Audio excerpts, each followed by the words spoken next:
Hello, hello, hello, hello. Hi. How are we? Cold. I am. I'm Right. so cold this past few days. I can't get warm at all. We Hot water bottle. we've just hot water bottle. We've just had our wood burners installed, and not only is it very magical, the heat has I been can great. imagine. But yes, Yeah. ladies, we are back. We've had a little hiatus. Yes, we have. Um, we have, but it's good to be back. It's good to see you both. Hi, hi, hi, hi. We are down a weird sister today. But she's great. Elisa's fine. She'll be on our next show. She is just doing her thing. And I think she's dealing with some biblical weather over in Spain. So, she sends her apologies and loads of love, and we'll see her on the next show. Hi, Matt. Hi, my Kate. Hi, hi, hi, hi. My best friend who lives in the States. So tonight our show is going to be about the Mandela effect, coincidence, Hi, Matt. and deja vu. But I just wanted to address why we have not been on the waves. We have been off. Um, it's no secret that I am heavily involved in ufology, UAPisms, new word, and very much involved in CE5 and HICE, human initiated contact event slash experience. And due to my work within those environments, and I use the word my work because it is part of my life's stuff, we get to interact with a whole plethora of interesting people and groups and organizations. And I'm always one to find ways to expand my consciousness, and sometimes that leads us down different paths. And unfortunately, I collided with what in my opinion, to be a bit of a contact cult. And things went a bit awry. Um, and due to them going a bit awry and the fallout and way I was treated, as well as other people, I just needed time to step back and think about what had happened with that organization. So it's my fault. That's why we were off air, and the girls were very supportive. But certainly in the UFO world and the heist world and the C5 world and the contact with them, we've got to use a bit of discernment, and a bit of educated thinking. And unfortunately, the interaction I had with that organization just wasn't great. And yeah, so we just needed a bit of time to breathe and pause and think. But there'll never be a time in my life that I'm ever going to abide by any organization advocating for children not to be fed with autism. As a mother of a child who has neurodivergent challenges, I'm not playing that game. So that gives you an insight as to what I was dealing with. But it's parked. We've moved on. But there we go. Rant over. So, Lucy Lou, Natty Nat, how are you? Yeah, good. It's been busy few weeks, I think, since we've last been on. The weather has gone very cold. But the Christmas tree is up. We're feeling festive. Yeah. And I've got some exciting times ahead, hopefully, over the next few weeks. But yeah, it's all been good. But I have missed you, ladies. Well, a Yeah. little bird told me that you are also doing a little podcast yourself. So tell us, what are you up to? Yes. So, as part of my work that I do with UFO Identified and Pursuit of the Paranormal, which is a fabulous podcast Shout by out to Ash Greg. and Greg. Yeah. Yeah, Oh, there's Abs just joined us. So Abs is in the chat. Abs and myself are now, as part of Pursuit of the Paranormal's podcast, doing an episode a month on Love it. all things female in the world of strangeness and UFOs and ghosts and ghouls and everything in between. So our first episode went live a couple of days ago. We recorded our second episode. The lovely Holly's going to come on and do an episode with us. So it's all about empowering females and looking at some of the challenges that we have as females in the field, and how sometimes we can feel a little ostracized, because really the people that you see out there talking about ufology in particular, out there in the media and the mainframe, are on the whole men. So we thought it was about time that girls rule the world, and change that. I knew you were going to sing that, Hol. So the lovely Abs and myself, with the fabulous Ash as our producer, are doing a show called Women of the Dark, as part of Pursuit of the Paranormal's podcast. But I highly recommend everybody tunes in to Pursuit of the Paranormal, which is a amazing Fabulous. podcast. It's wonderful. Yeah, that you can get on any streaming platform. But they cover... not freaking hell, are they paying you? I don't know. No, I just love them. No, I love them too. They're great guys. And great they guys. cover such cool things and interview such cool people with crazy ass stories and amazing tales, which is what draws me to this subject, really, the experiences of other people. So yeah, big shout out to our Women of the Dark. Love that. And we will of course promote and push that on our channels too. I was on a show last night with Paramike. Who knows Greg? We all just know each other, don't we? We're all just we do. And it's, you know, it's I call him Para G, but that's a private joke between me and Greg, actually. But you know, that's what I love about this community, that we all do kind of know each other in a weird way. And Lucy M, I believe you've got some interesting news in your life as well with your business. Yes, I'm not going to talk about that on air yet. Okay. There's some things I need to do first. People I need to inform before I put it on the internet. But yeah, but definitely like lots of things moving forward. I was actually thinking as you were saying all that about exciting stuff coming. Has anybody noticed like energetically a lot more synchronicities coming up? Yeah.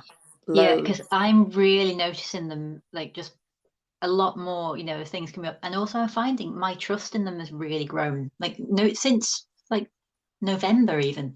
Like a big kind of, you know, a synchronicity comes up and I'm immediately like, what was I just thinking?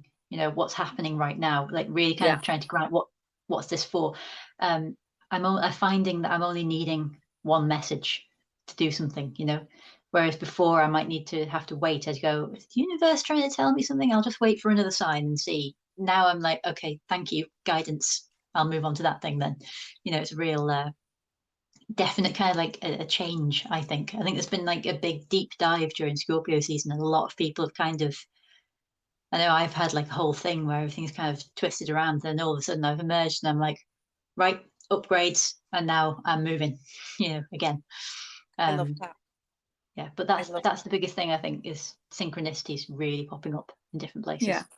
And you're probably the third or fourth person I've who's touched on that with me in the past couple of days. So ooh, it's all connected. Hi to everyone in the chat. We've got Abigail, we've got Matt, we've got Joanne, we've got Kate. Hi Karen. Hi. So we are going to delve into the Mandela effect, and it's an interesting one, because how it collided with me was, I always believed, I was chatting to someone about Sex in the City, because when I was a young girl, it was the only kind of program, not young, but my mum would kind of watch it as well, and it was a bit like, and it was very glamorous and all the things that I really enjoy. But it was like mine and my mum's thing. She wasn't very girly. She wasn't like into shoes and clothes and hair and all the things I'm into. She was like, you know, mud and putting spells on people, you know. And I remember saying, oh, I just love Sex in the City. And my friend in London went, it's Sex and the City. And I was like, wow, it's Sex in the City. And she was adamant. Mm-hmm. And I was like, wow, I know I've partied really hard through my 20s, but what the heck? And I Yeah. remember speaking about it with someone else, and they said, oh, yeah, it's a Mandela effect. And I was like, what? Who? Nelson Mandela, what? And I remember rushing, and I didn't even know if it was Google. I think I looked at something else. But just to define what the Mandela effect is, dun, dun, dun, dun, so I've got it right. Okay. It was named by paranormal researcher, a lady called Fiona Broom. The Mandela effect is defined as an instance when you remember something that doesn't match historical records. So I think it was something to do with she believed that cut my words out. Mandela had died. Yeah. She remembered seeing his funeral on the television, and actually he was still in prison. So she'd obviously coined that phrase and ran with it. And I think she built a whole website and it was like a big thing a couple of years ago. And I find every few years it like makes a resurgence again. And it popped up back into my reality quite recently. My son is obsessed, as you know, Nat, because you've seen the Lego all around my house. He's I obsessed have. with Star Wars and that what's it called? That robot thing. The one with the C3PO, the gold C3PO one. or He's got a R2D2. silver leg. He's not all gold. No What? way. No, he's all gold. No. Oh, no. No. Oh, No. stop No. that. This is a Mandela effect. And hang on, he said, yeah, hang on, let me find it because I just thought I need to double check this. Let me find it. Let me find it. Let me find it. Oh, I should have had it up. Because there was, while you're looking, there was like a bit in when they were on the space station with Lando Calrissian, whatever his name was, where there was another robot like C3PO but silver. I do remember there wasn't, or maybe in bits or something. It's a while since I've seen the films. But I would, in my reality, C3PO is always definitely completely gold. No, Yeah. he's not. I'm finding it now. I had it up earlier. He's always gold in my head. C3PO Mandela effect. And he's got a silver leg. No No, way. he hasn't. Hang on. Popular no. comic. This is what happens with the Mandela effect. Your whole head goes. Yeah. Abs is just put in the Because you chat. remember it, don't you? You do? I'm bringing it up now. C3PO has one silver leg. No, he doesn't. He has a silver leg. I'm trying to get a picture up. Kate's put in the chat that it's a silver leg. I don't remember him being silver anywhere. He's got one little dodgy silver leg. No. I'm particularly not having it because I tend to be quite observant for details like that. So I feel like if I had watched the films, I feel like I would have noticed that he had one silver leg, particularly something like that. That would have stood out to me, I think. So I'm willing to accept the Mandela effect around it, but yeah. Oh, someone's just put in the chat. In the first film, it was a silver leg, but then it goes rusted in places, and in the next film, it's gold. Oh, okay. So that one freaked me out. And equally, as we're going on the Star Wars dive, what's the famous line with Darth Vader and Luke? Luke, I'm your father. I am your father, yeah. No! Oh, come on. No! No, it's not. So we actually have been trying to watch this one. Yeah, I think I picked that up in my research about that, actually. And I thought, I don't remember that. Go on. What did he say then? Okay. He says, no, I am your father. Yeah. No. It's true. Definitely not. For decades, people have misconstructed the pivotal line of dialogue between Darth Vader and Luke Skywalker in The Empire Strikes Back. In the Star Wars film, The Empire Strikes Back, Darth Vader says, Luke, I am your father.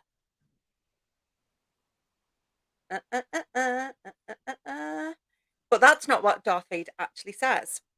He says, so the actual dialogue is, Darth Vader, if you only knew the power of the dark side, Obi-Wan never told you what happened to your father. Skywalker, he told me enough. He told me you killed him. Vader, no, I am your father.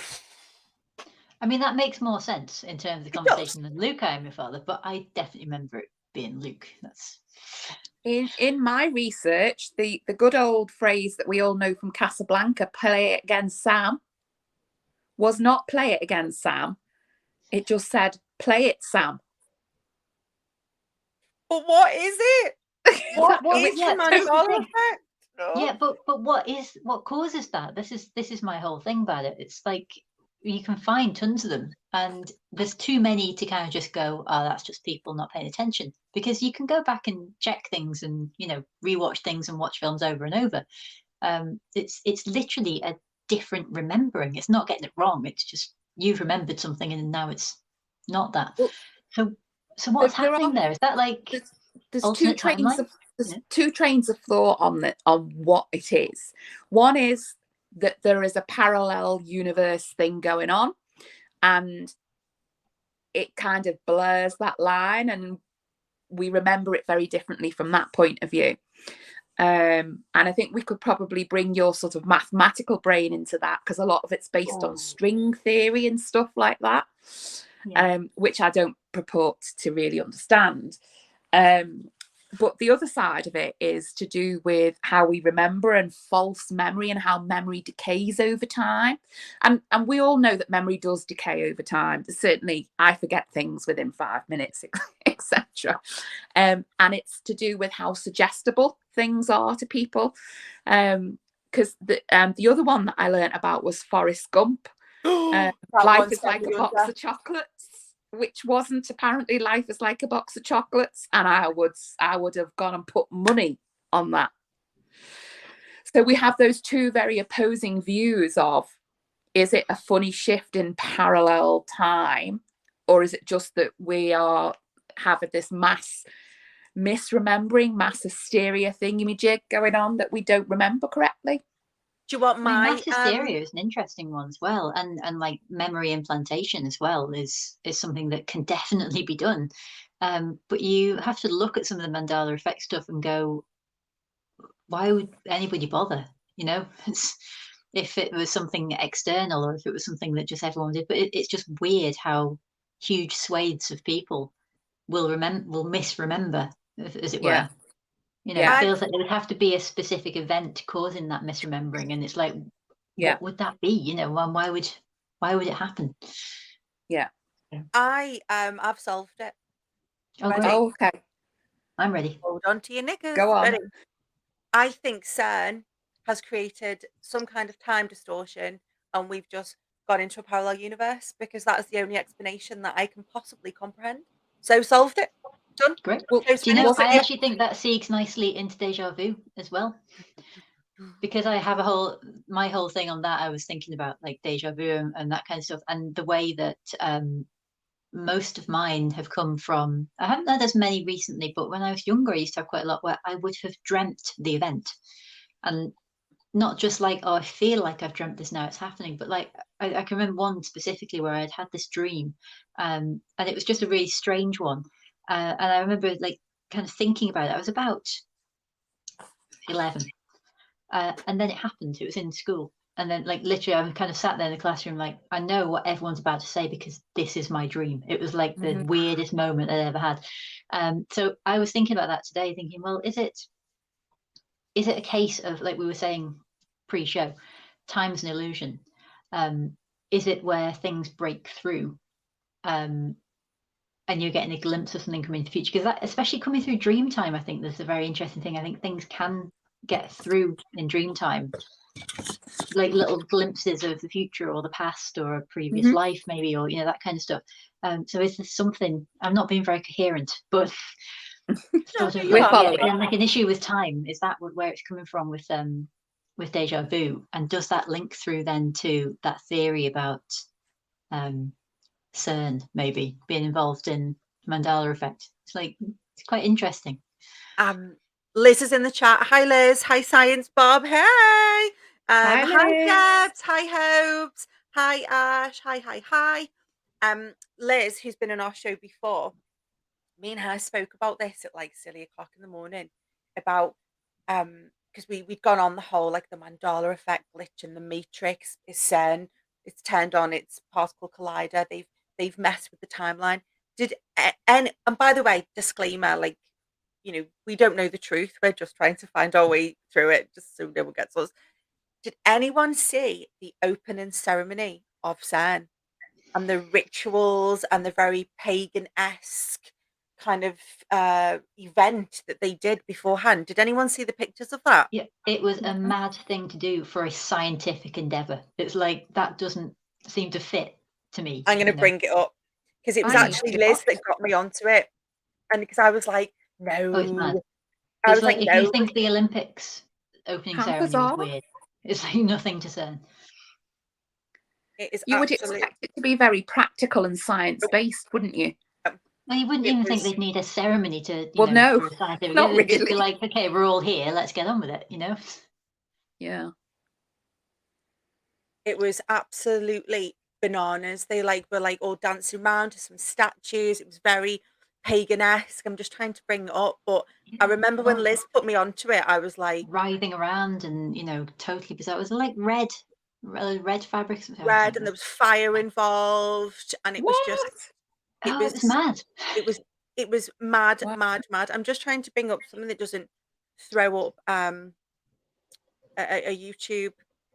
It There's featured lots goats, yodels, like it was absolutely of guys in crazy. the chat are saying that they think CERN's a lot to do with it. So that seems to be quite a common Just trying to theme bring up from the pictures. listeners. But I remember when Liz and I were chatting about it, and I was like, it's like, I'm very open-minded, love a conspiracy. But when I started Googling it, I was like, has everyone else had access to these pictures? Because Yeah. what the flip? Because let me bring it up. I've got to find it. I've got to find it because it was Liz is so. saying the closing ceremony too was odd. Closing ceremony. There's a great YouTube on it, closing ceremony of CERN. But they But used as you a say, lot of why have one? Yeah, that's it. Why have Yeah. an opening and closing ceremony for a scientific endeavor? Yeah. That just is like, well, is this a ritual then? Because that's what it it says was to me. It's ceremonies, isn't it? it And was it's like, say, has massively. everyone had access to this? Yeah, it's out there, it's public knowledge, and yet people don't seem to notice it. It sometimes amazes me the stuff that they put That's out it. there They've got and everyone can see it. wasn't there a massive statue outside it? Hang on. Yeah, like some kind of like It looked like ridiculously, Shiva or something. yeah, like Oh my what the god. hell? Fake human sacrifice filmed at CERN with pranking scientists suspected. Spokeswoman at High Temple of Particle Physics suggests scientific users of the Geneva facility let their humour go too far with staging it of an occult rite. And that's what it looked like. It looked like, as someone who's versed in the dark, not the dark arts, the unseen art, and I've been very much brought up around the occult and the esoteric, the things they did at that open and closing ceremony, and I'm sure Liz will agree, they were right. They were ritualistic rites and that were designed to do something. So Yeah. in with magic and rites, it's cause and effect. You put something into the universe to get an effect or affect. Mm-hmm. So what the heck? At one of the most prestigious scientific facilities in the world, doing groundbreaking work. What the fuck? Telling you. I mean, that also, when you see things like that, it also kind of makes me start to think, well, what is science then in that case? Because if they're treating it with like this, they're treating it like a religion, aren't Mm-hmm. they? Like, and that to me is not what scientific endeavor is.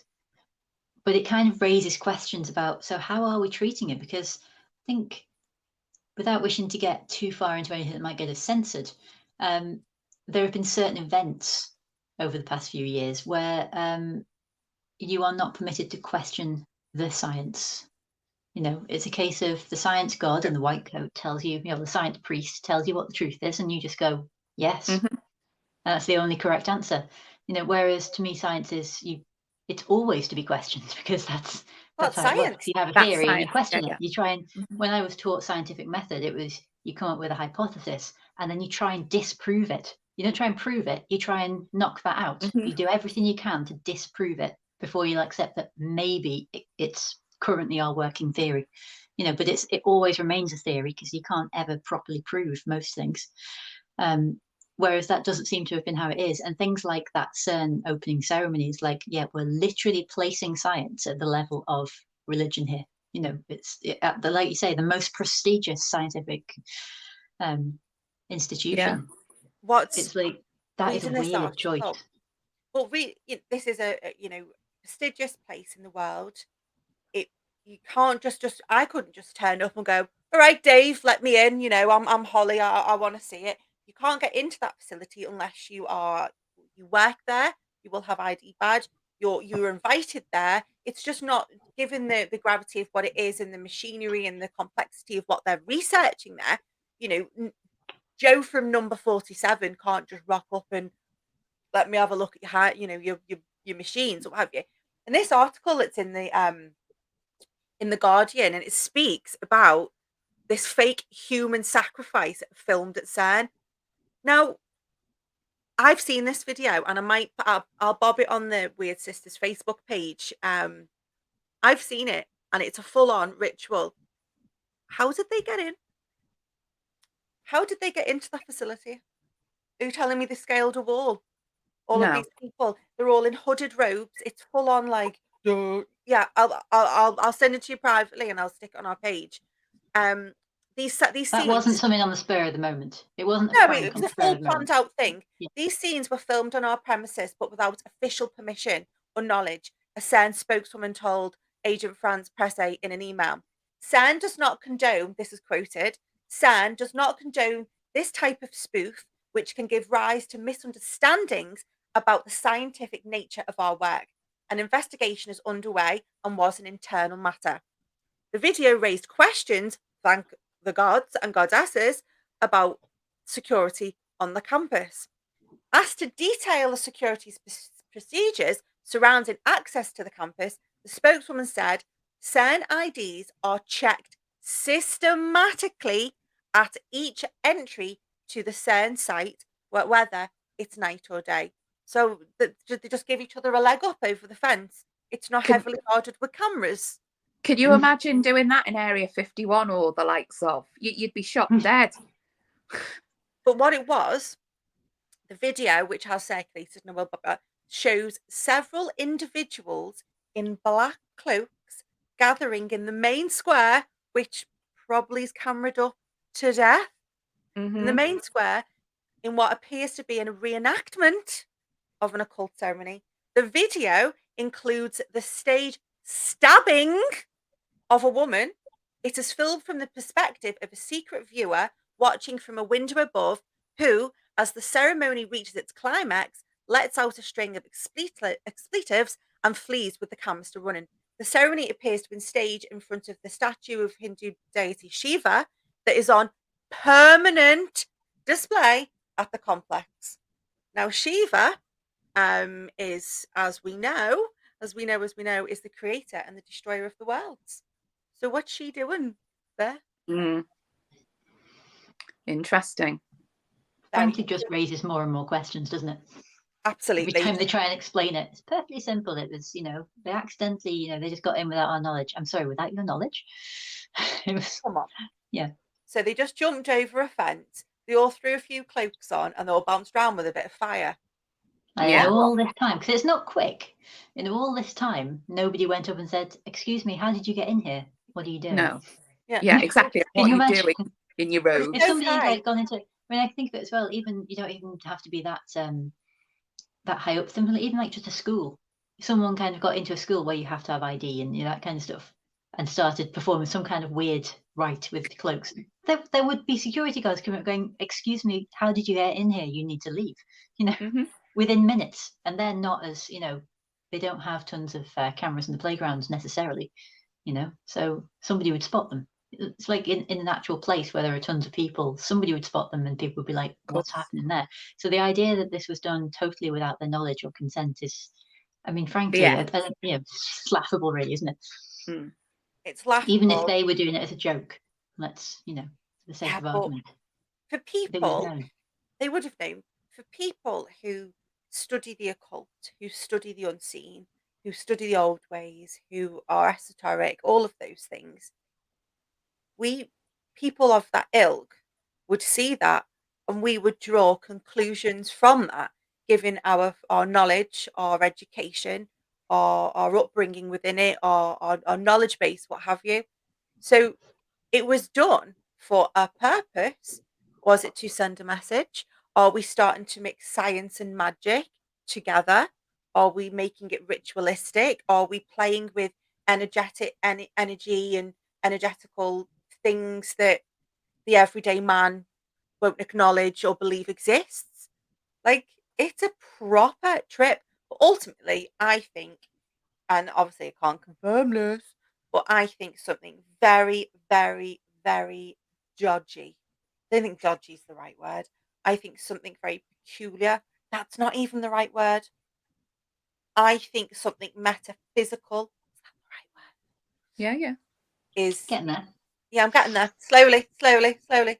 I think what we think CERN is and what its actual function may be is not. The girls are saying, Liz and both abs are saying in the chat, sinister. There's Yeah. something. Sinister. Oh, Yeah, nefarious, Deb says. Nefarious. I like that word. I do like that word. I need to use it more in everyday conversation, really. Yeah. It's wild, isn't it? And you know, unless we have these type of conversations, the everyday Joe and Sally wouldn't even comprehend that this stuff's going on. So Doesn't they'll be get doesn't get questioned, Yeah. and we blindly follow everything. And I think it's so interesting that I'm starting to notice now, and maybe it's because I'm involved in the phenomenon, the wider phenomenon through my work within heist and stuff. I'm starting to see a small, a ever increasing shift of human beings not waking up, because I don't like that phrase, but I'm starting to see more and more people going, oh, but but there seems to be more questions than ever before. Are you experiencing that in your daily lives? Are you noticing yeah. that there's more propensity for people to go, actually, that doesn't make sense, or why? Why are we living this way when we needn't? Why are we herded into cities and told that there's nowhere to live around the world when really we've got, there's all these different strands of stuff that I think people now, I'm starting to see it. I'm starting to see more and more people be more interested in the work that I do, or maybe willing to have a conversation, whereas 5 years Yeah. ago, pre the time we don't mention, there's more propensity of question, if that's the right phrase. What do you I think, think, Lucy? yeah, I totally agree. Any kind of energetics, the unseen, people are suddenly they're looking for that, I think. Because I noticed as well, like a few years ago, Excuse like you me. say, 5 years ago or so, I probably wouldn't have gone out on the internet and gone, yeah, I'm a witch, you know. Yeah. I would put those things around because I just wouldn't want to deal with people's sort of thoughts on that. But I just throw it around the place now because people are actually really interested. I actually do that now as a come and ask me questions kind of a thing. Or I'll, people ask me, well, what is energy healing? And I'll talk to them about it. And people will come and ask me about that kind of thing. And well, how does this work? What about that? But like you say, even just things like questioning the narratives that we're kind of fed, I do feel a lot more people are doing that as well. Just that kind of like, even if it's only in their own head, but you can kind of sense as well, people going, well, this doesn't make any sense if that's true, and that kind of thing. And you can see a lot more than it has, like you say, the last 5 years or so. Agree. People really are. There's been like an acceleration, I think, in that questing into that sort of area. Hi, Bob in the chat. I wish it was Bob Marley, imagine. Hi, thank you for joining. You know what, Lucy, though? It's interesting you say that you're more willing to be forthcoming about your practices and what you do. I too, as someone who's had a, you know, glittering career, has been very career driven, probably put career before myself and my own health for many, many years. I'm now in a position where I feel not only can I talk about the weird stuff I get up to, but I find people are more like, oh, the question has changed from ugh to interest. How about you, Nat? How are you finding that sort of that narrative that the whole Yeah, the I different would say there's definitely more people who are willing to. I think of it as like the analogy of a little tortoise. So there are that's me being there a are toy more face. people who are poking their little head out and having a look round and going, okay, what's this about? But for me, they then retreat back and go back into that shell because that's comfy, that's easy, that's protected Mm, and safer in a way, that they don't have to sort of contemplate the mm, fact that things might be a bit different. So yeah, I would agree that people are not quite a bit more inquisitive, I suppose, yeah, is the word, but I think they're still not willing to stick their head out long term. I think from the experience I have, most of you out there know that I'm back on the dating scene at the moment, so it's something that I'm the because vetting. I'm vetting. Just to be clear, okay. I've taken over a vetting role. I was gonna say a veterinary role, but that's not the right word. But I'm part of the vetting crew, just for any potential suitors out because there. I'm out there and doing all these shows and different things, one of the first things that I will always tell somebody really when I meet them is that I do these things that are perhaps perceived as a little bit different than everyone else.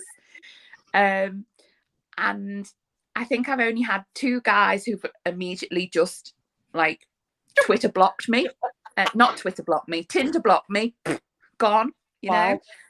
The rest of the people seem to be okay, well, that's interesting, tell me a little bit about that. And even those who don't have that same opinion as me are willing to go to listen and go, well, that's really okay, but I don't see it that way. So you're able to have a bit more of a dialogue about it.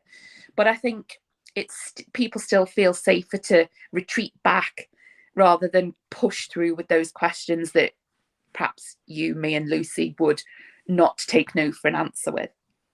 I think we are certainly in an environment where the conversation of being a bit different and having differences and being an individual with your own views and thoughts, and I think it's cool to be a little bit different now. Yeah, And hell, I do you too. know, if I've not got a crystal down my top, well, it's not I'm not me, and I enjoy that role that I can play in people's lives when, you know, for example, if someone's sick, I know that I can call Liz or Lucy or yourself because you've all got different views from a perspective, treating things herbally, treating things medically. But I know that I've got a collective of wise women around me that can counsel me, can console me, can provide me with a knowledge base that perhaps I don't possess. And I think the weirdos attract the weirdos, and I'm happy being a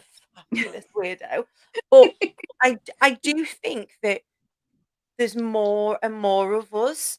But what is the head trip is how are we all seem to gravitate to each other. And why do you think that is? Why are we finding each other? How are we finding our groups?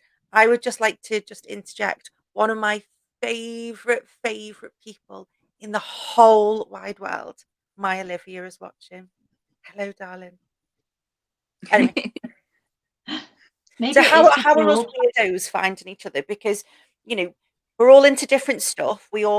The wider phenomenon. I'm into some stuff. Lucy, you're into some stuff. Nat, you're into stuff. Elisa's into other stuff. Liz, we've all got different elements. You know, we can talk about the Mandela effect. We can talk about witchcraft. We can talk about ETs. We can talk about, you know, paranormal activity. We can talk about fairies at the bottom of the garden.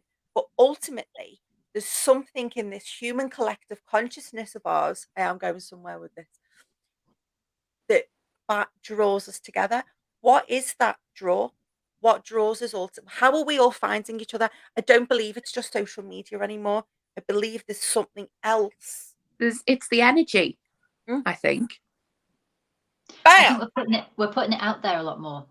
Yeah. I think that, I mean, I can only speak for myself, but the way that it's happening, the more I am myself, the more that I put that on as my everyday face, the more I find the people who are drawn to that energy. And it's usually ace people, to be honest, like yourselves.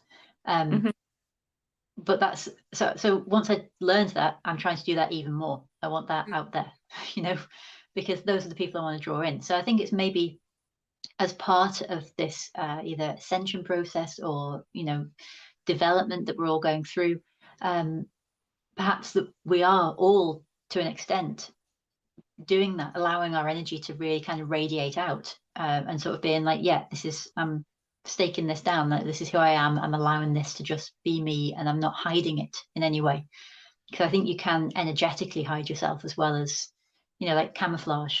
I think there can be an instinct for any energy workers to kind of camouflage yourself a bit, and I think there's less of that. There's a perhaps an understanding that this kind of work is needed, and so we have to go and do it. That's what we're here for. And as a consequence, we're bumping into those other people that we need to help us help more people to go out and move that energy around. That's my theory. I think that's how it works. I agree with you on so many levels. You know, I make no secret now. I'm an experiencer. I am.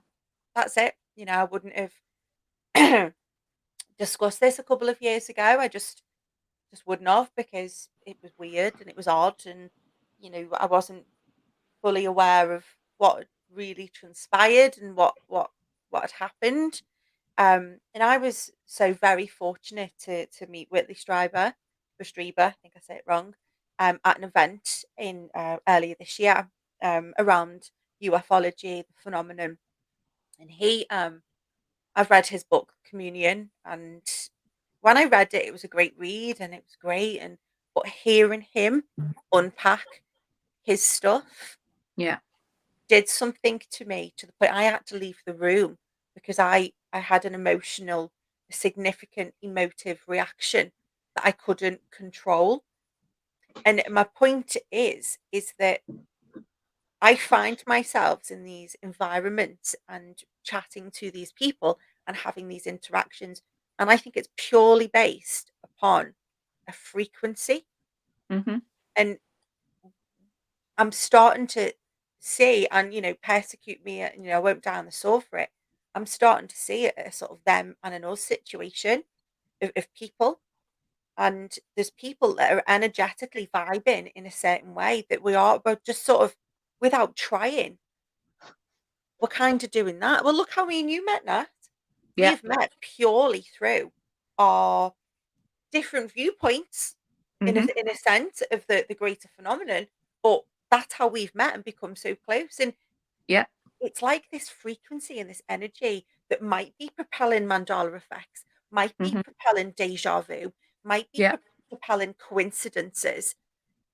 Is it consciousness? Oh, this is a deep one. But just look what happens when we get together as groups of people. So when we think about how when we get together as a group of C5, to go out and have that collective conscious experience, look at what happens when that energy vibes together and we channel it in the same way. Something happens, something shifts, something changes. So it just goes to show that that energy focus is what drives things. Wild, isn't it? And there's so much conversation at the moment. I think it was, oh, I've just turned everything back to aliens as usual. Was it Tom DeLong that said that, you know, humans were just conduits of energy. And I think I know we're waiting for this report to come out, and it doesn't really change my view, but I'm really starting to think now all of this consciousness, the phenomena, the energy, the frequency. I feel that we're at a tipping point of understanding what human beings what we actually may be. Where is our position in the grander scheme? And Yeah. that's when my head goes because we can look at coincidences. I'm on this big one. I listened to, and I was sharing it with Lucy before we came on air. Um, Dr. Sharon Hewitt Rawlett. She spoke at friends of mine, James and Jay, Acquiring into the Anomalous in New York, an event last weekend or the weekend before. I'm so blessed. I'm actually heading out to New York for the next one. And she spoke about sort of consciousness and coincidences and how it all sits. And I can't even I wouldn't do it justice if I tried to explain, but the way she put it into words and brought it to life ultimately made my head go it, it expanded my mindset so much that for the 24 hours after the conversation, I couldn't stop thinking about where are humans within the greater scheme of it all? God, I've got very deep for a Bummer Friday, aren't I? I'm going to go back to wanting me pepperoni pizza. But ultimately, is it energy? Is it frequency? What is it? What could it be? Lucy, what could it be? Well, I think it's both those things, isn't it? Very much so. I mean, everything comes back to energy for me, but frequency as well, or like vibrational energy for me.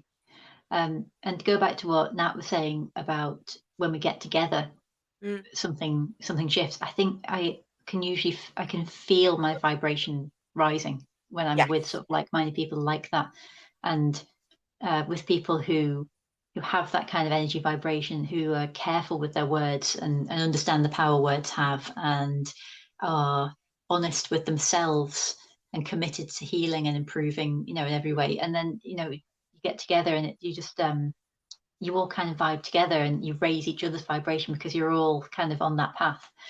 And it's very beautiful, I think. It is a beautiful path.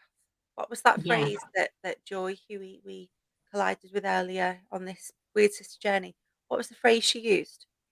We're all just walking each other home.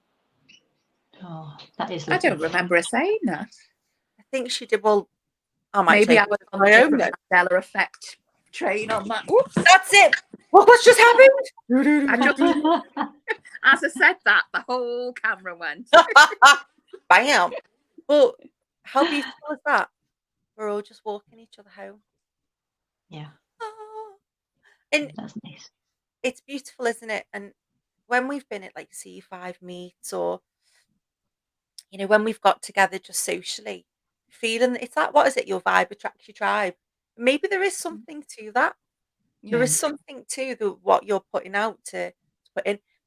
When we sort of touched on deja vu, it automatically took me back to the film The Matrix. We're all kind of ish around the same age-ish. Can you remember watching that film and what it did to you? Oh yeah. I've Well, not it got still over doesn't. it. I can't watch it now because when I watch it, I go, "Is this a documentary?" Yeah. Because Same. And there's yet the there's whole so many thing. amazing metaphors in it as well. But is it a documentary? Are we? There's a whole. It's certainly in sort of a lot of conversations I have in the UFO world about the whole simulation theory. Like, could be. Oh God, I'm going to be like that later. Oh no, I've done it again. But it, it could, could be though, couldn't it? All of this could be. Like we went back because Oh, they very specifically say, oh, deja vu, seen the cat twice. the cat. It's a glitch It's a in the glitch. matrix. It happens when they change something, and that Yes. circles us back to CERN. What have they changed? Yeah. what it's done for, what has happened, whatever it is actually for, what was done, has something been done, and then this is like, it's not an intended side effect, it's just like a glitch. Because like I was saying earlier, all of these things that we misremember, they're not big things generally. No, You know, they're not they're like mostly just like stupid little things, like the color of a robot's leg in a science fiction film. You know, it's like, it's not. Yeah. it's not life So changing, is it? It's not like, yeah, oh my God, I need my kids and I'm gonna run to the hills changing. yeah. So whatever. Oh no, that's so.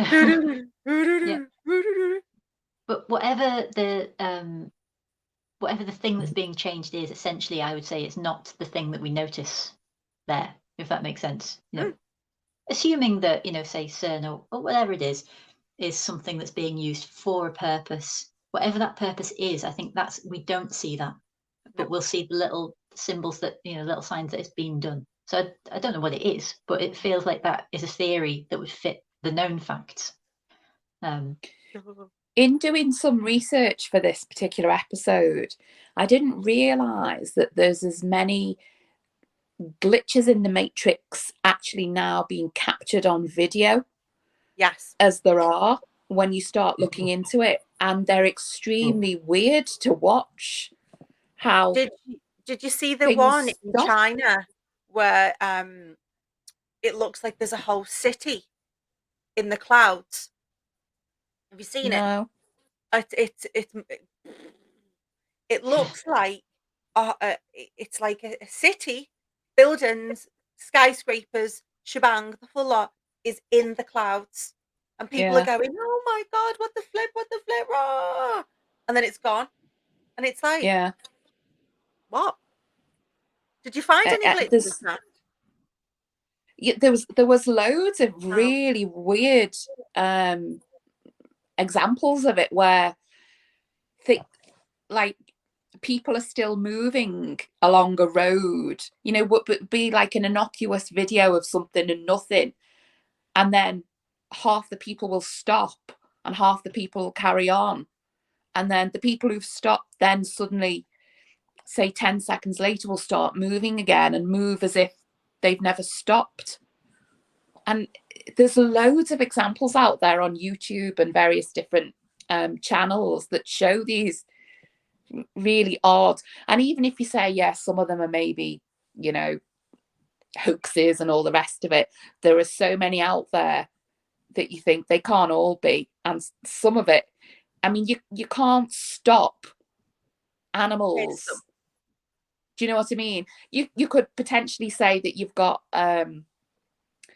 you know, you could stop people and they could all freeze for a minute and they could pretend that, but you couldn't do that with a herd of sheep. You know, how do you stop that? There's just so many of them out there, and it freaked me out a bit more actually, physically watching mm. them and seeing them actually recorded. Look at this one. Can you see this on screen, girls? Yeah. Oh. These are just obviously just fun ones that we found, but look at that. And it takes you back Yeah. to the whole like, look at that. Whoa. Look at that. I can't make out what's on that one. So it's they're in the same, Oh, I can see them. Yeah, they're the yeah, same colour. same colour. Yeah. Well, Oh, they're the glitch in the Matrix if ever you've seen one. whoa. It's crazy. But is this, and I'm going to get like proper weirdo now, is this the consciousness which resides outside of space and time? It's part of the fabric of the universe. Is this the cosmic intelligence trying to interact with us, and we're just not picking up the signal? We're just living our human existence because our pineal glands are calcified, our basal ganglia aren't enlarged enough anymore, we've forgotten our ancient wisdom, we're just scrolling on our phones, drinking that Diet Coke, we're just living our life like a Diet Coke, Coca-Cola. Are we not listening to what we're being shown by the collective, or sorry, cosmic intelligence? I shouldn't drink wine before these, should I? No. But is it? Is it the universe's way? And I've said this about UFOs in craft. Is it consciousness itself saying, "Hi, here"? I could believe that. It's all Pay possible. But attention, lads. It's yeah, like synchronicities, like I was saying before. It's, you know, little signs in the universe trying to tell you something. So it Yeah. could possibly be. And You've I don't got know to if be it's awake to necessarily that that. we're not listening and it's doing it because we're not listening, but maybe it's Liz has you just notice put in them the if you're chat. paying attention. Sorry, But what? I don't think we are paying attention, and it goes back to that. You know, as humans are going through this evolution, and we are going through ascension, or we are, you know, whatever's happening. Are those of us who are noticing? Are we more sensitive, or are we just noticing more? Liz has just put in the chat regarding the city sky thing. They blame China. They blame China on water reflection in the clouds. Can't recall the tech phrase, but it didn't match the city skyline and appearance below. So what was seen in the actual city, what was being projected, it was kind of like a projection. Mhm. And you know, there was people literally in the streets with their phone going, "Oh my god, what's going on?" And you know that a lot of that didn't make that into our media. We didn't see No. it on the 10 o'clock news. It wasn't in our newspapers. And, you know, equally, we don't see stuff about disclosure in our papers. You know, members of my own family, friends of mine think I'm absolutely bonkers because I fully subscribe to the fact that ETs, craft, aliens, UAPs, UFOs are here. They've been visiting us for a very long time and Yeah. they've been here since the dawn of time and they're here. Yeah. People are like, "Oh, okay." Yeah. She's off with that alien stuff again. But Oh, I think that's it exactly circles what I back. guessed. Yeah. the I think it US circles government have back to confirmed. with Ugh. you saying before the whole CERN opening ceremony, that's available. You don't have to do anything other than type CERN opening ceremony into YouTube and it'll come up and you can see it. Mhm. And yet hardly anyone actually knows that that's about. And I think it does come back to what we are shown is carefully curated, isn't it? Yeah. It is So for the carefully average person, curated. if you're not going out and going, okay, there's something strange here, what is it? And looking for it, you don't have to look very hard, but you literally just have to look and then it's there. And I find it Mhm. very interesting on a few different levels that it is so easy to find, that it is in plain sight. You know, Hidden. it's like placed off to the Yeah. side, but it's right there. It's Just not there, hidden. isn't it? It's Yeah. just kind of it's just there on the peripheral. If you Yeah. look Yeah. enough, you can capture it. But for mainstream people, it it's there. People would rather, you know, lose their shit that Pete Davidson and Kim Kardashian had a thing. And I'm Yeah. over here going, Yeah. All the there's things loads that of are right people there going missing.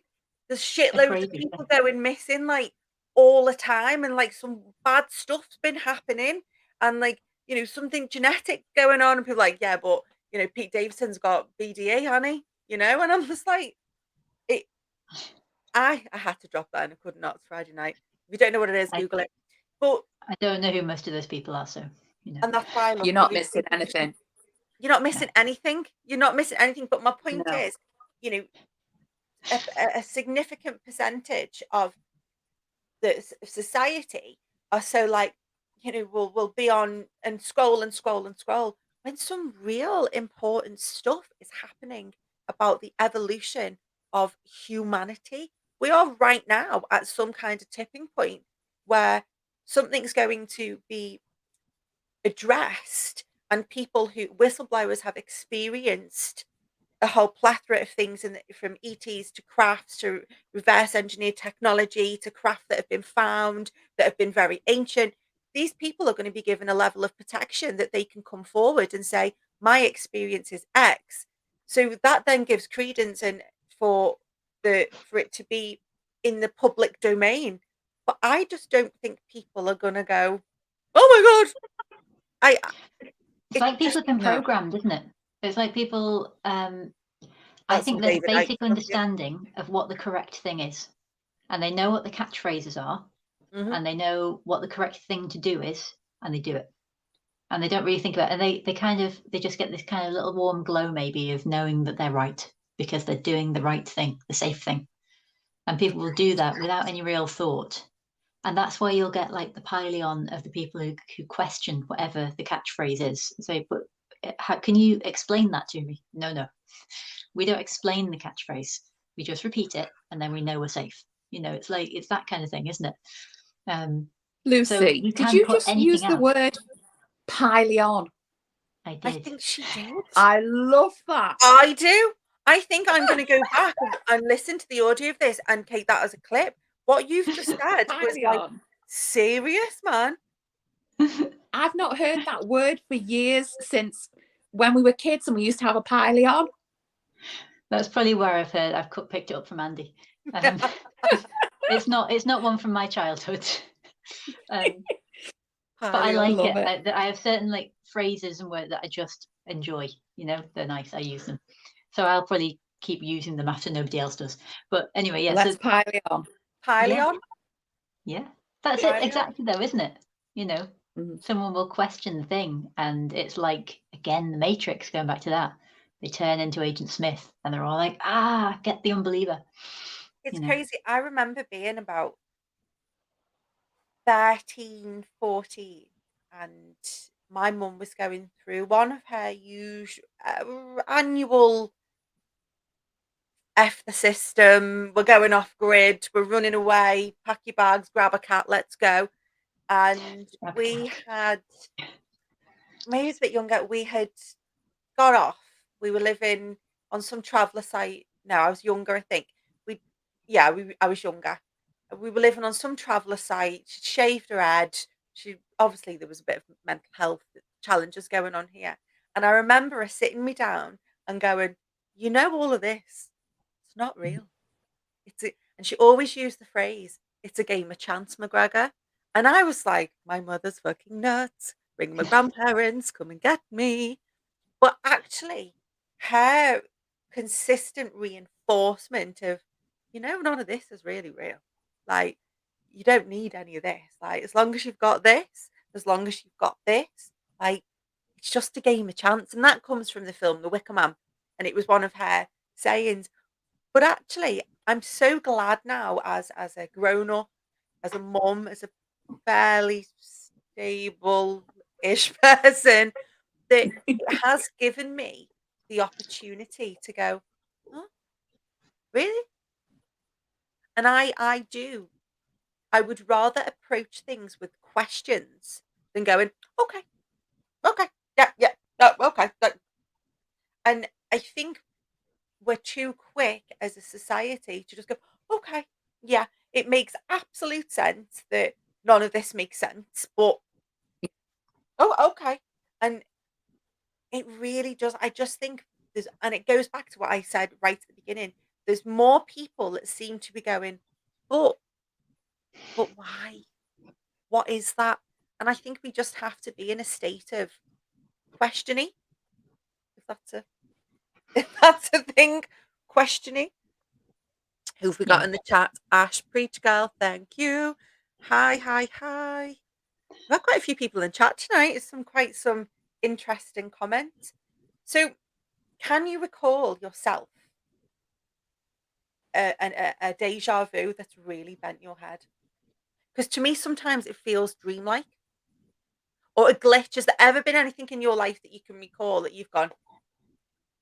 I was at a work thing in London, and in my career, I'm very organised, and I know what's what, and I'm very competitive. I know exactly what's going on.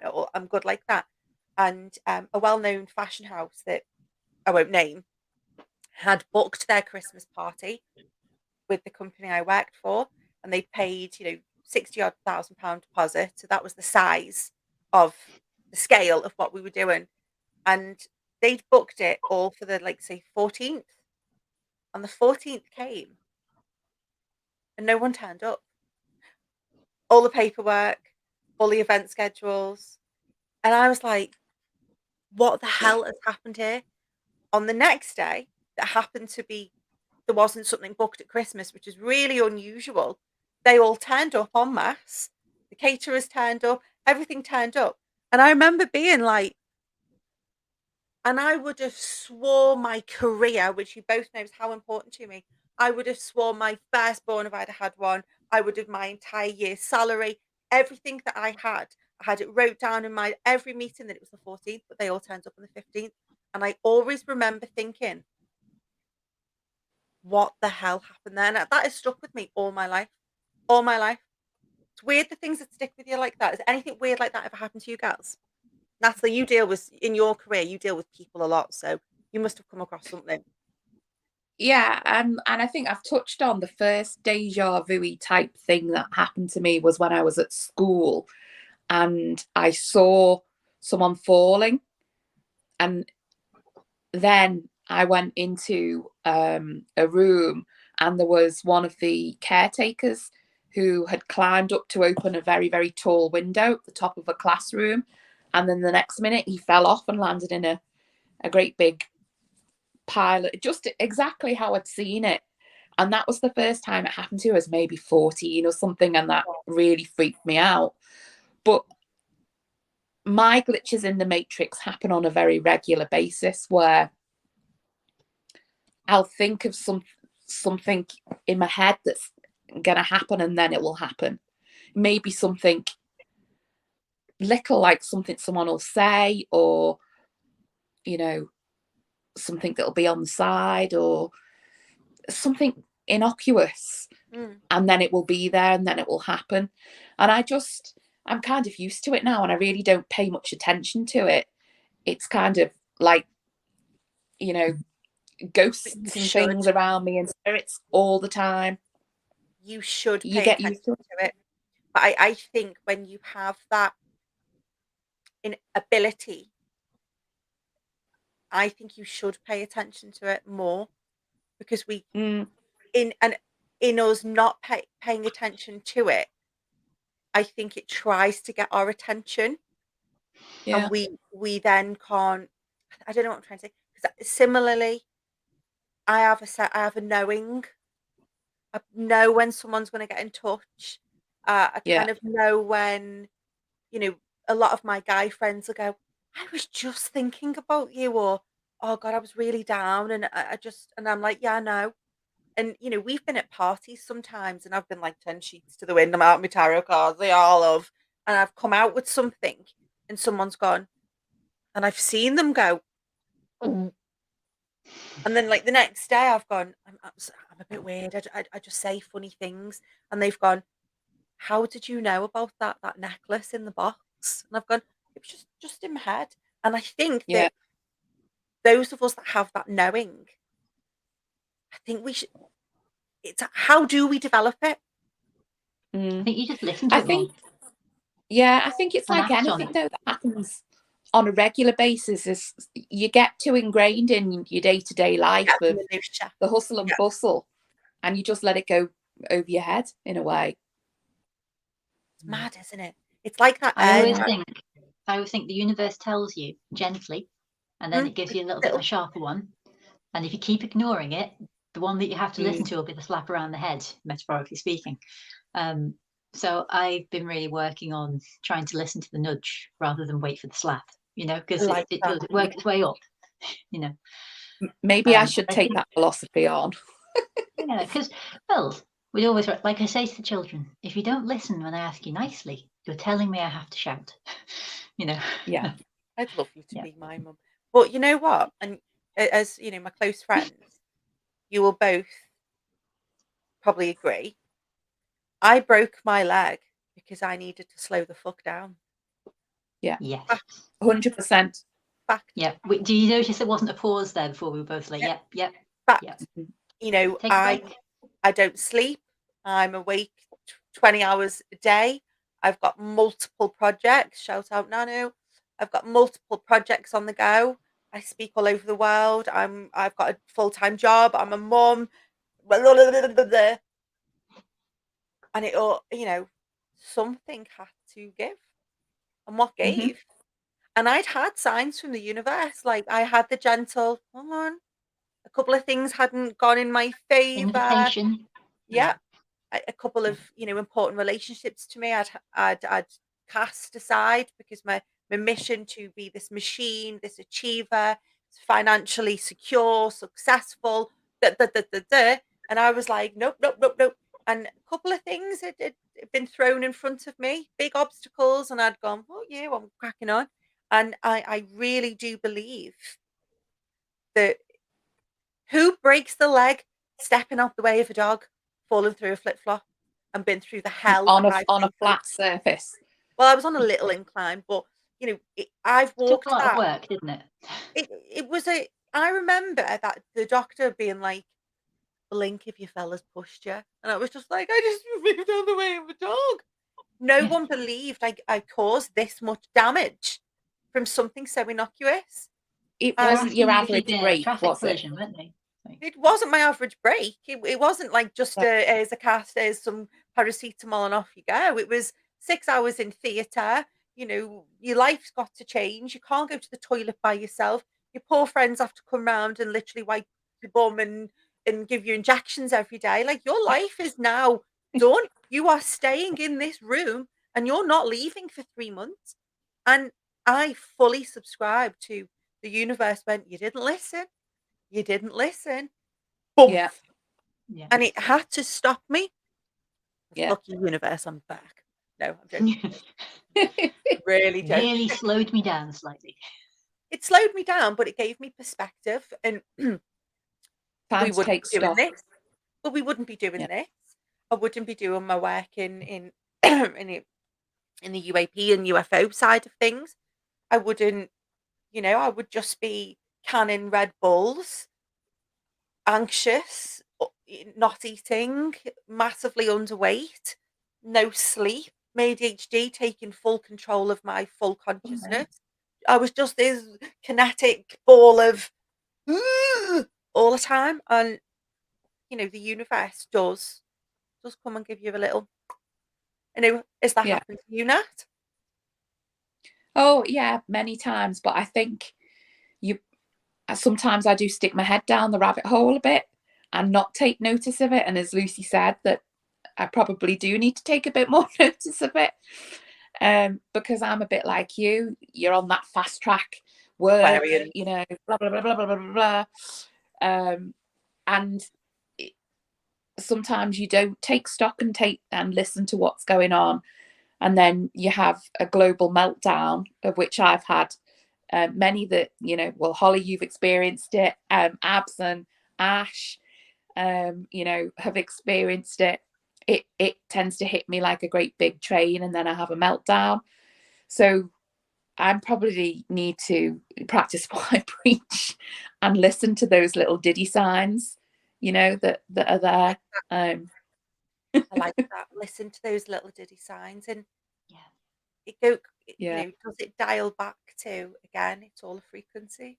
I think every one of our shows we end up saying it all boils down to some energetical frequency. And within your shamanistic practices, Lucy, you know, you work with energy so much.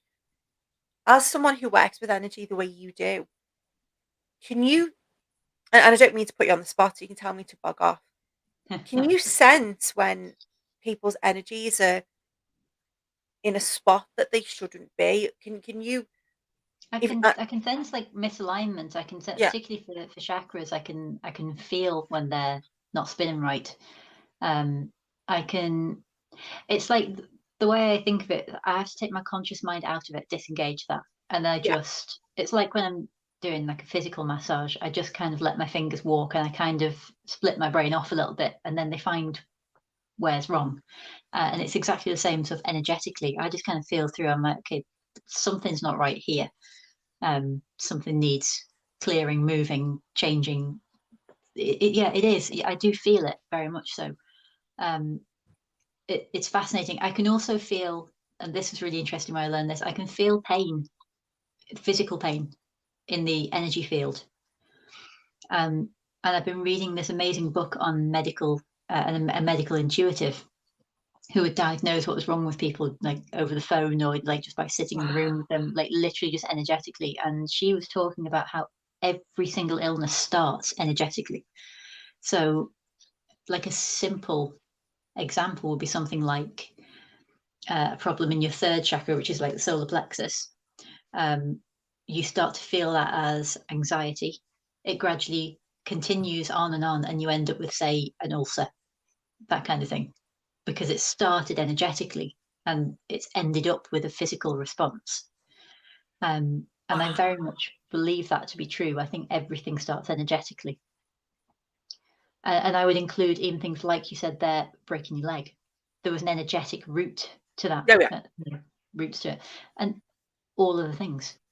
There's tons. When you think about illnesses maybe that you've had, or accidents or situations, I know for me as well, I can think, looking back with hindsight, I can see why that happened.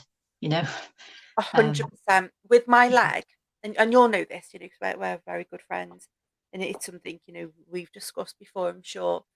Having a very traumatic childhood and a lot of childhood trauma, one of our things when the going got tough and there was, bad things, we would flee, we would run, literally, we would run. So when things get difficult for me or I can't solve it, my natural instinct is to physically run. I can flee very quickly. This is going to sound bananas to people. This is the 41st home I've lived in my life, and I'm only 36.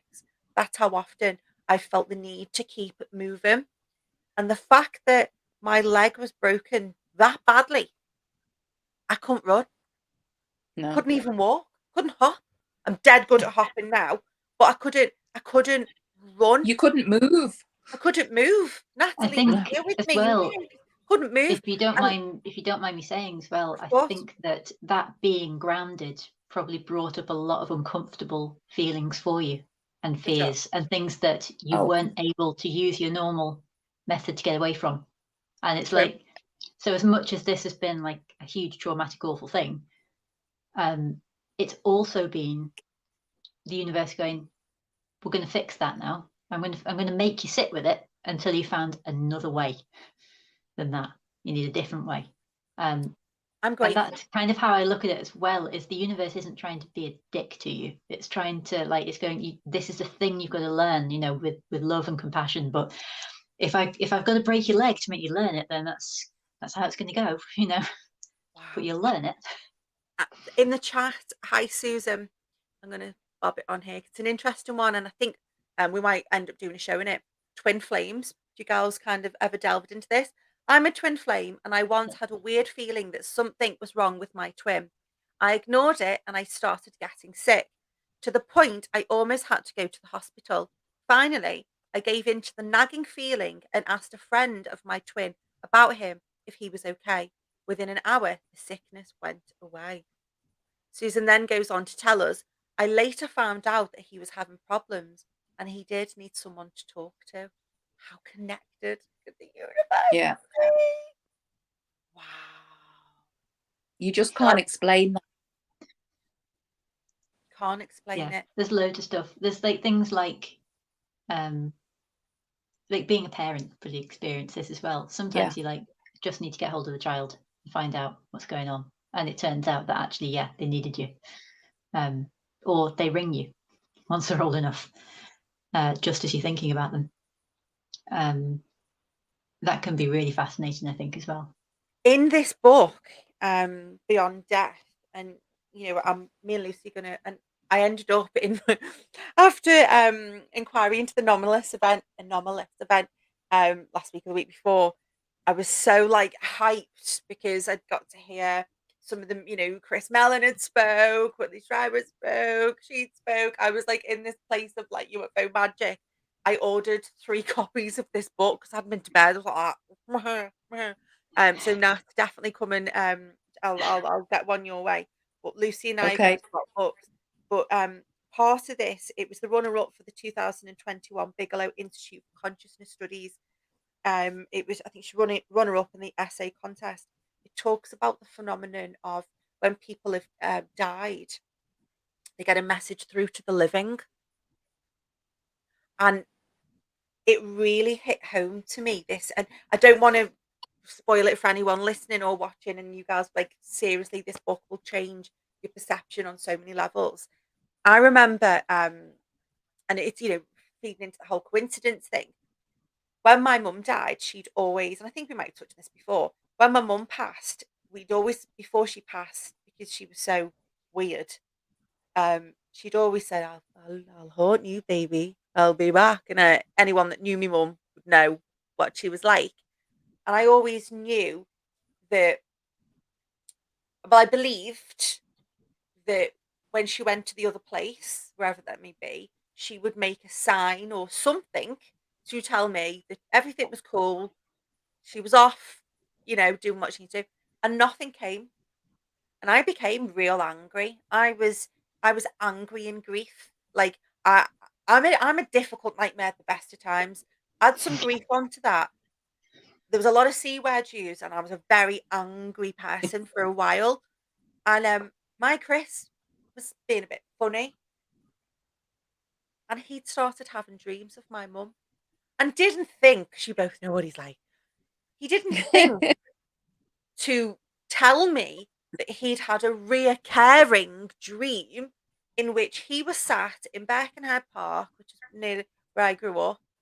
He was sat on a bench with my mum, hair going, how, I can't remember what it was, but, and he'd had this reoccurring dream, and he'd spoke to an aunt of mine and said, I keep dreaming about Jeanette. And my auntie was like, oh, tell Holly, Yeah. tell her, because we're not going to be responsible for her action soon. She's mad and cross and angry and volatile. And Oh, Chris. after reading this, Yeah, poor Chris. Yeah. After reading this, it really made me think that all that I think my mum didn't try and contact me directly because I would have just flipped out. She Yeah. knew the softer way. There's not many people in this world that can tame me or can do what Chris, poor lad, can do what he does. And I believe that my mum came from wherever she is into his consciousness, subconscious, through dream time, because it would have been easier for him to say, your mum's all right, because I would, because if my mum had turned up as a phone call or an apparition, I would have been like, oh my God. And how beautiful is that? Mm. Yeah. Oh, That's lovely. I had, after my dad passed, I've had dreams of him, but the most memorable one for me was I answered the phone, which I don't do that anymore, but in the dream I answered the phone, and it was him. But in the dream I knew, it was almost, I became lucid, I think, and that might have been the first time, because I knew he was dead, even in the dream time. And we had this like little conversation, and it was a real sense, like he got straight into it, because there was this one thing he wanted to tell me, and he had to get straight in, and tell me that. And there was that sense that he was trying to get through to me to tell me that. So yeah, I know what you mean in terms of that and the dream time, and especially with it being a recurring one for him, like, come on, Chris, tell her. and he didn't. Bless He him. I didn't. know. I'm trying But to. again, it's a funny one when you're not, like, because I had, when I was having these dreams, this is like, well, it was 2006, so we're going back away. But I still had, from my own like spiritual explorations, I had some sense of this, of this being something. So it wasn't like I was thrown in the deep end. But I think sometimes if people are not looking for it or familiar with it, it can take a few repetitions before they get what's going on, So I it's agree. I agree, and that circles really nicely back to, when these glitches in the matrix are happening, these Mandela effects, these sightings, these experiences. Are they really just the cosmic intelligence, the consciousness, the whatever the more is? Is it just its way of playing with us humans and saying there's more? Because all three of us must surely know that there's more. There's Yeah. more than this. There's more than this Of course. human experience. And are, things like the Mandela effect, the ghostly apparitions, deceased people making phone calls. In this book, and I will give one little stat, because this is the one that made me go absolutely bananas. Let me just find it. In 1984, the Nork General Social Survey found that amongst Americans who had suffered the death of a spouse, 53% reported experiencing some kind of after-death contact. Results were much more the same in Britain. In Wales, 47% of interviewees reported seeing, hearing, and/or feeling their departed spouse, though only a quarter of them ever told anyone about their experience. And a survey of widows in London reported that 46% of them believed they'd had they'd had after death contact with their deceased husband. It's not Not an surprised episode at of I all. Don't Sing. It's No. crazy. I And get aromas as well because do my Yeah. nan you? Me, she is, but yeah, me too. and the smell. I get the smell. I can smell her. Not in like a bad way, Is that your but I'll smell grandma? stuff. Yeah, my nana, my mum's mum. Nana. Yeah, she's always up, but she likes to go and visit Evie. She kind of hangs around, and I'll sometimes just get the little scent, and I'll be like, oh yeah, she's hanging about. God, it makes me cry. Yeah, it's nice. God, that's probably true for me. Blame the painkillers.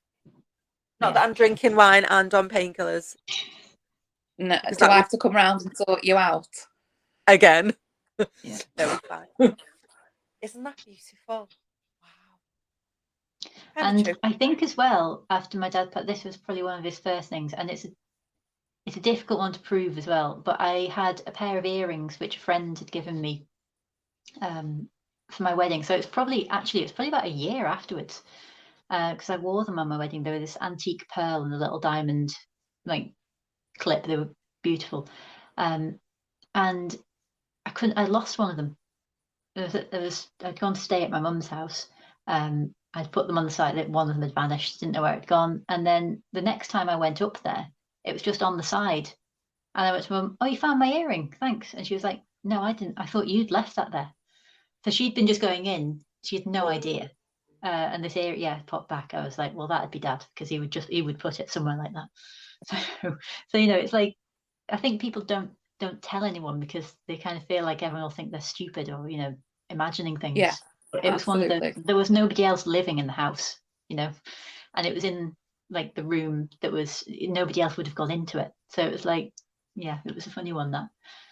That ascribes to that, like, it's not coincidence, is it? Is it magic? Like when it becomes unexplainable, we can only explain it with the unexplainable in a sense, can't we? And Yeah. that whole thing just it fascinates me on such another level. Like, Nat, you're really into the paranormal side of things, and I really now that I'm going to be walking soon, I really want to do a proper paranormal investigation because I haven't been on one in Yeah. forever. Excellent. I was speaking to I did a show with Para Mike yesterday, and I think we should get a good group of us together, and we should go somewhere. Oh, Kate, sorry, I love you so much. Thank you so much. I'll drop you a message. Love you, love you, love you. Oh, that's literally my best friend as well. She lives in the States. Yeah, let's do like a paranormal investigation. Let's fully like do one. Yeah. I've never done anything like that. Have you not? Right, you've definitely got to come.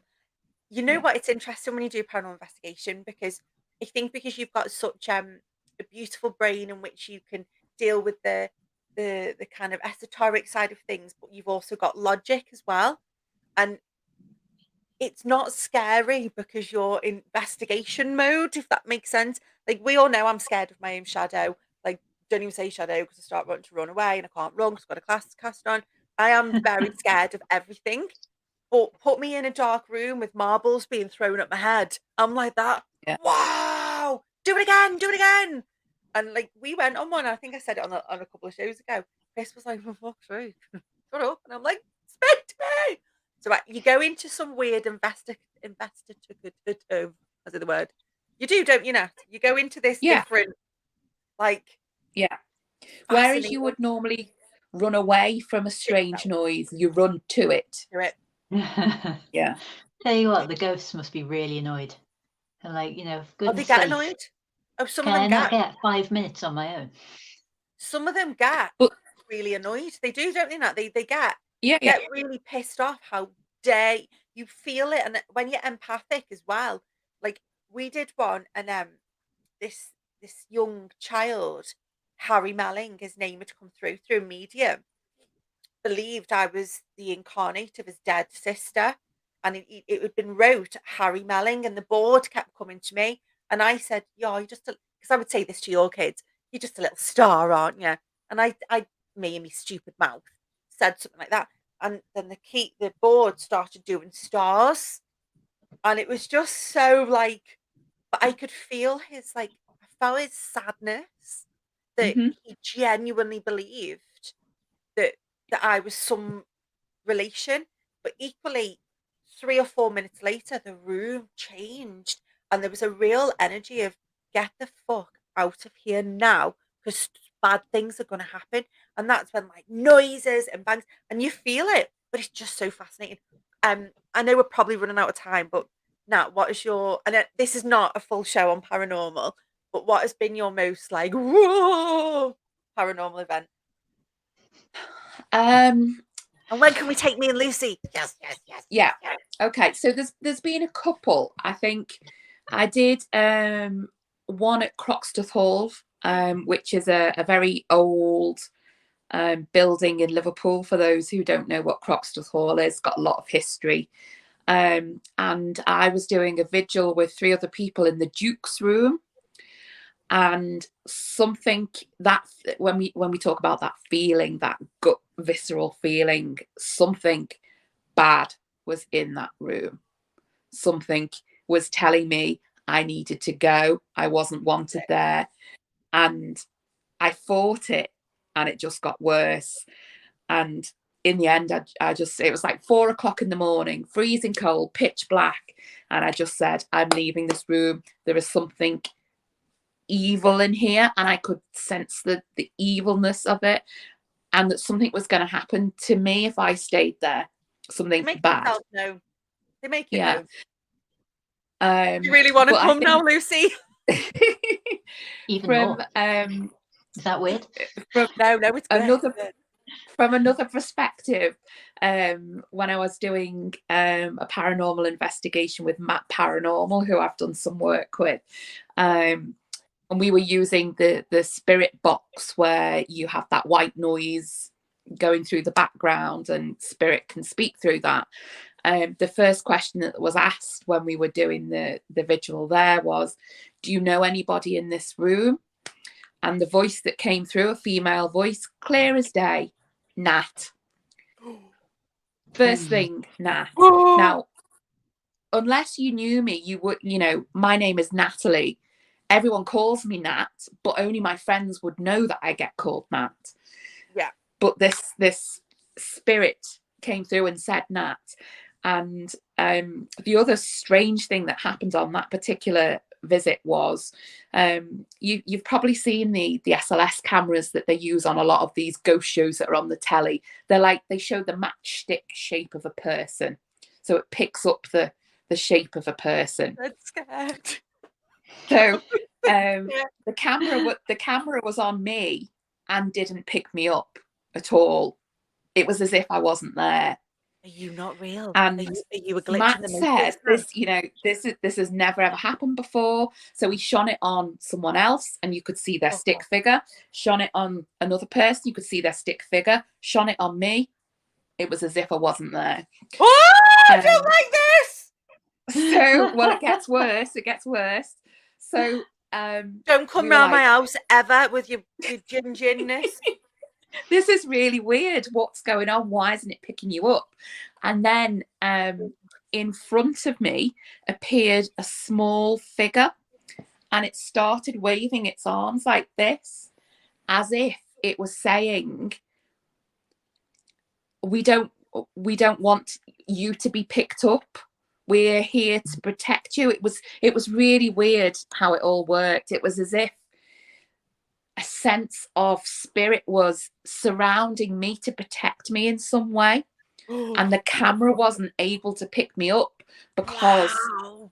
of this whatever energy field that was round. But actually, eventually we picked up a small figure, and it was as if it was going, no, you can't see her.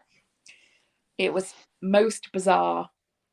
Right, I was that's the it. only one on that vigil that couldn't be picked up on that camera, and I have no explanation for why I couldn't be picked up. Right, that's it. Avengers Assemble. Yes. I think, one, we need to get back out, see Heisen. Two, Yeah, I think we need to get out Paranormal. I definitely. think we should make that our mission.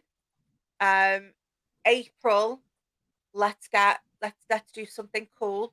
I'm sure we can find, because the last time I went on a paranormal investigation, it was like in a kind of organized group, and it was a bit too like, "Nah, nah, nah, nah, nah, nah, nah." I want to go with people that we've got access to, with some great equipment, and I'm up for a night of. For Yeah, sure. have you ever done a Yeah. Ouija board? What's your thought? We probably need to wrap up shortly, but what's your thought? We will do something on it, but we've gone so off topic, it's unbelievable. Have you ever done a Ouija board? I I have never done have. it, but I wouldn't do it again because I've experienced what can happen when you don't close that portal Yeah. down. And I think it can be very, very dangerous. And I would advise anybody, certainly people who don't know what they're doing, Yeah, don't do it in your house, not and to do don't it. do it unless you've got No. adequate training and cognitive No, understanding that when you are because open, you're playing with and you're opening something up, and things can come through that will purport to be one thing, like your grandma or your mum or whoever, trickster. but in fact they're not. So And they can be trickster. And don't you think it's really interesting that we have a lot of tricksterness within the alien, ET, UFO, UAP yeah, phenomenon type world? It's yeah. Wendy. Oh my god, you really? Wendy is one of our wonderful, wonderful people who we do some CE5 Hi, heisting with. Wendy. She's fab. She's fab. Never again. Yeah, don't be doing that, you crazy egg. No, don't do Yeah. that. I've done them. We had one on our wall as a kid growing up. Like, it was quite normal. I did one when we were about 30, about 14, thinking I was Billy Big Bollocks. And it was a bit scary, but I think having the childhood I've had and being exposed to, the unseenness, that I wasn't too like whatever.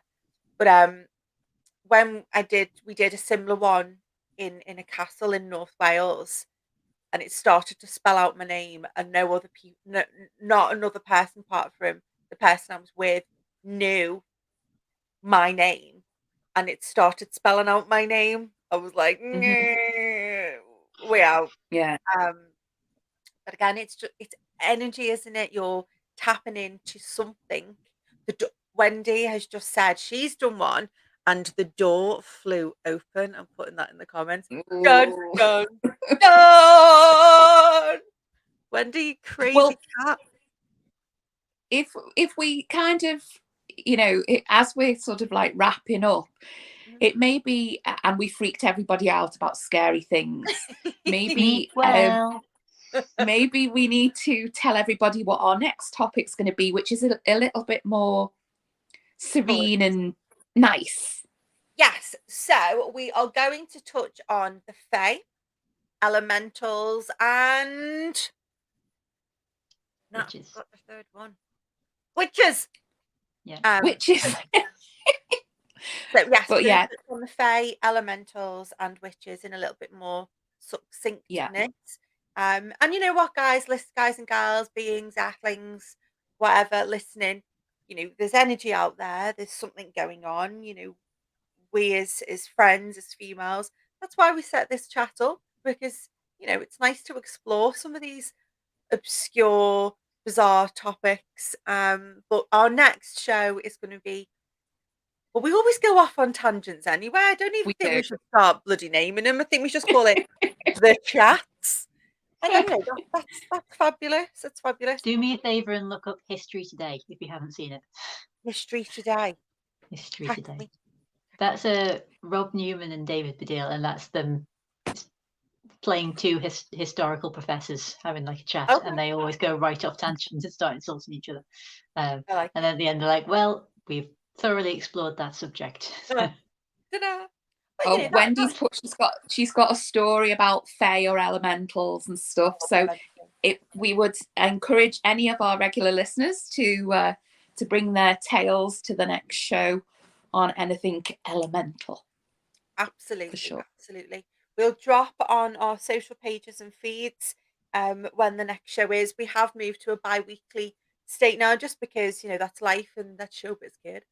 But yes, so for me, thank you so much for tuning in. What a day I've had.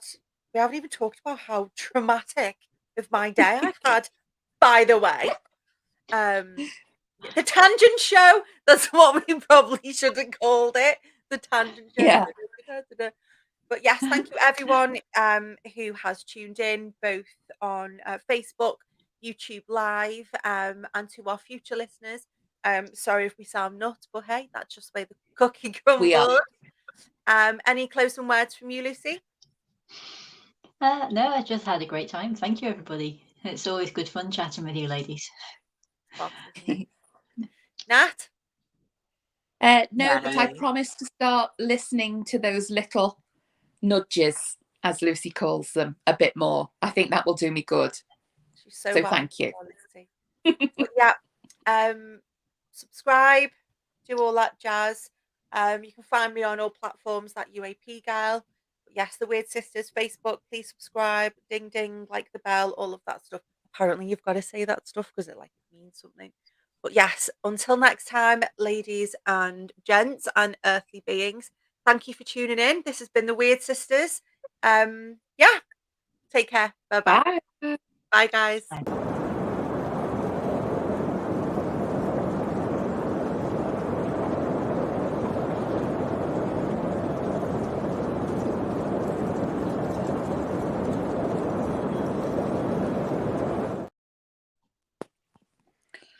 Excellent show, ladies. Yeah, that was good fun.